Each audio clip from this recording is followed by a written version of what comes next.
I start by asking you what you think of essentially the words President Trump said about the alliance, how he came thinking one thing, left feeling differently, and how he understands that the leaders are not trying to rip off the US, trying to defend themselves, and the US would help them protect themselves? In that particular case, it was, of course, evidently a rather good meeting. Because the fear when they were planning this particular NATO summit was to avoid a catastrophe. So it was all about sort of being happy, but making certain that Trump was happy.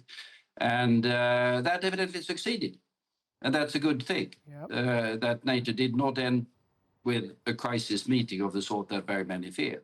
So a plus in that particular respect, no question. And on Article 5, he said we're all in, or something like that. I haven't got the exact quote right now, but yeah. So is that because there was a lot of stress, Carl Bildt, over years, especially in the interim period, seeing that Trump was coming back. What would that do to NATO? Would this be the end of NATO? Do you think that now has been put to rest?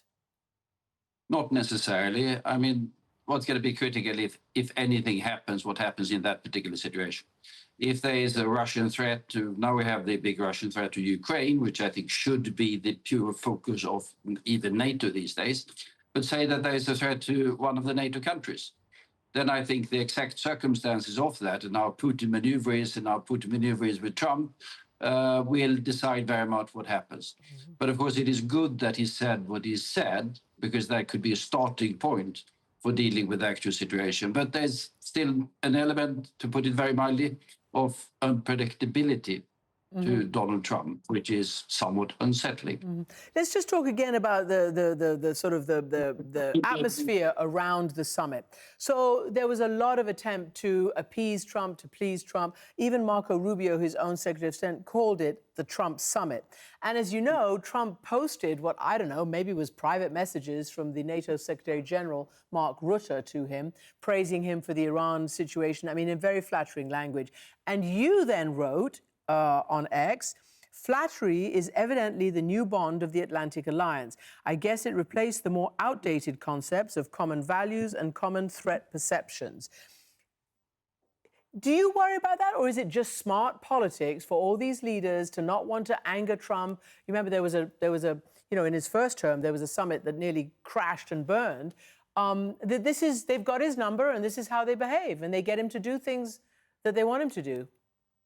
No, well, I mean, it is some smart policy to a certain extent, but you shouldn't overdo it. I mean, we have to be serious on these particular things. I mean, you don't rule the world with flattery.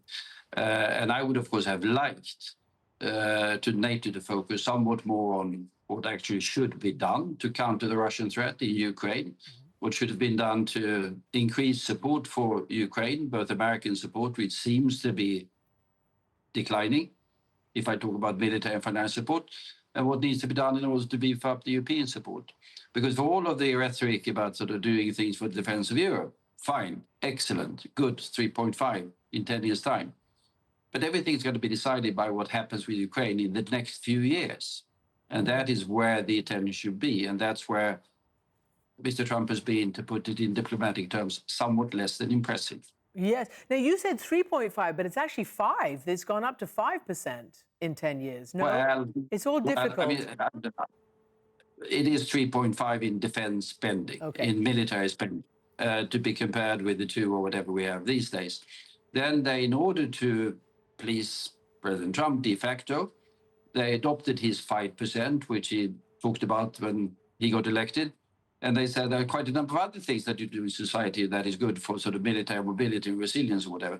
But that's going to be a redefinition of existing public expenditure de facto. Yeah. So we talk about 3.5. That's good. That is essential. Will they deliver? Remains to be seen. Yeah. But no question, that is what is needed. Yeah. Already Spain is saying, I can't do the 5. But anyway, let me ask you this. You talked about, and I know that you and Europeans want there to be serious focus on the Russia threat and on what's happening in Ukraine right now. As I asked General Petraeus, the meetings did not put, the sort of Russia threat center of their, paperwork and all the rest of it, because Trump might want to negotiate with Russia, and they didn't want to, again, anger Trump. Do you think is that okay? Does that weaken NATO's I don't know, determination to counter Russia, or is it just, wording for the summit? I think clear language would have been better, obviously. And I note that Russia and the long-term threat that Russia might pose to European security is mentioned in the communique. It wasn't there in the beginning. The Americans wanted to have nothing on Russia whatsoever.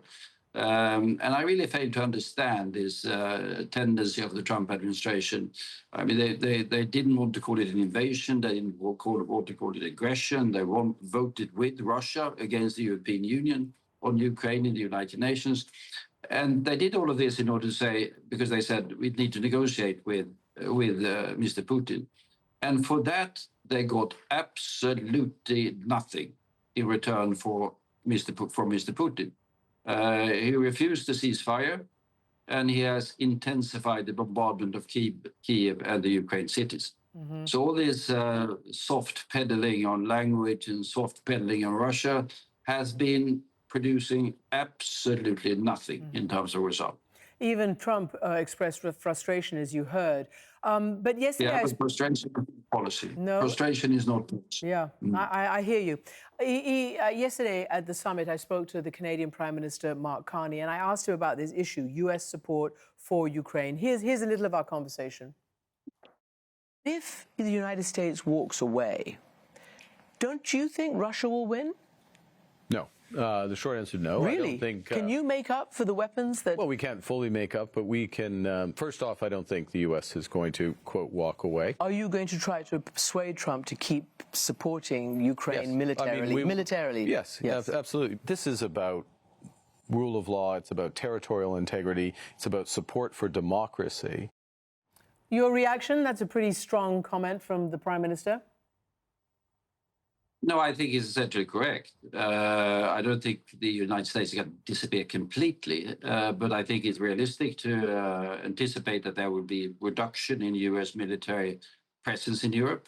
I don't see any prospect of the Americans continuing the military and the financial support to Ukraine they have been given.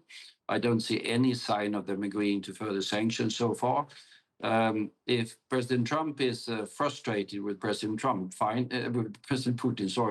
fine. But it needs to be translated into policy. Mm-hmm.